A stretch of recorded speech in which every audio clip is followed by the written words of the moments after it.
नमस्ते।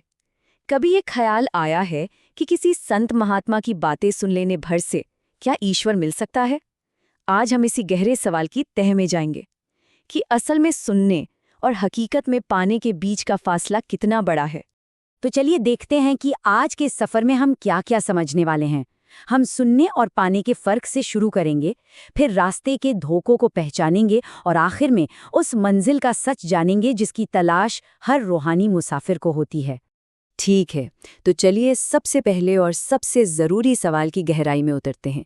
ये एक ऐसा सवाल है जो रूहानियत के रास्ते पर चलने वाले हर इंसान के मन में कभी न कभी ज़रूर उठता है। और इसका जवाब असल में शब्दों और अनुभव के बीच के फर्क में छिपा है। तो सारी बात यहीं से शुरू होती है। क्या सिर्फ आध्यात्मिक ज्ञान इकट्ठा करते रहना, संतों के किस्से और कहानियां सुनते रहना, क्या ये सब मंजिल तक पहुंचने के लिए काफ़ी है, या फिर ये बस सफ़र का पहला कदम है? अच्छा, इस बात को और अच्छे से समझने के लिए एक बहुत ही खूबसूरत मिसाल लेते हैं। सोचिए, एक घना अंधेरा है और उसमें एक चिराग जल रहा है। अब देखिए ये कितनी दिलचस्प बात है। किसी महापुरुष के बारे में सुनना या उनकी बातें सुनना, ये उस जलती हुए चिराग को दूर से देखने जैसा है। हाँ बिल्कुल, उसे देखकर एक उम्मीद जगती है, एक तड़प पैदा होती है, एक रास्ता भी नजर आता है। लेकिन हमारे जीवन का अंधेरा तो तभी दूर होगा ना, जब हम खुद उठकर उस रोशनी में चलना शुरू करेंगे। असल बदलाव चलने से आता है, सिर्फ देखने से नहीं। तो ठीक है, मान लिया कि प्रेरणा मिल गई, चिराग दिख गया, पर अब देखते हैं कि इस रास्ते पर दो सबसे बड़े धोखे कौन से हैं। वो दो रुकावटें हैं जो अक्सर मुसाफिर को भटका देती हैं।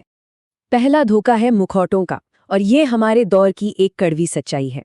बहुत से लोग धर्म का चोला तो पहन लेते हैं, पर उस मुखौटे के पीछे कहीं ना कहीं छोटा मोटा स्वार्थ, दुनिया का लालच या कोई अनजाना सा डर छिपा होता है।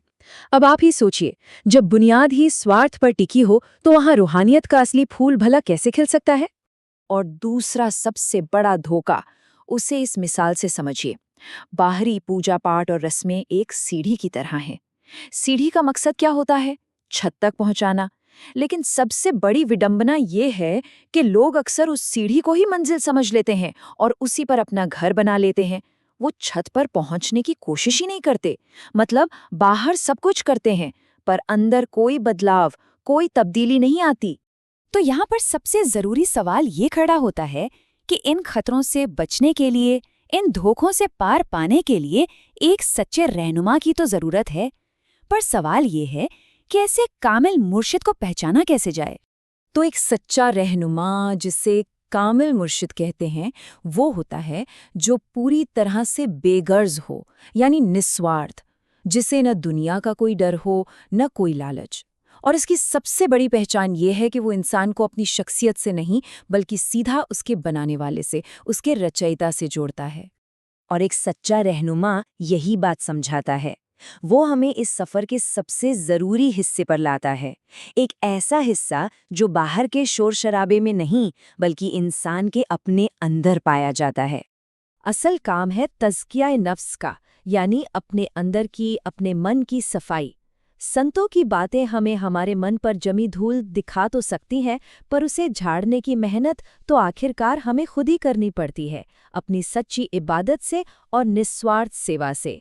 तो चलिए अब तक की इन सभी बातों को एक साथ जोड़ते हैं और इस रूहानी सफ़र की मंजिल के असली सच को समझने की कोशिश करते हैं। तो इस पूरी चर्चा का निचोड़ क्या है? वो इन शब्दों में छिपा है। सुनना एक प्रेरणादायक शुरुआत है, एक बीज की तरह।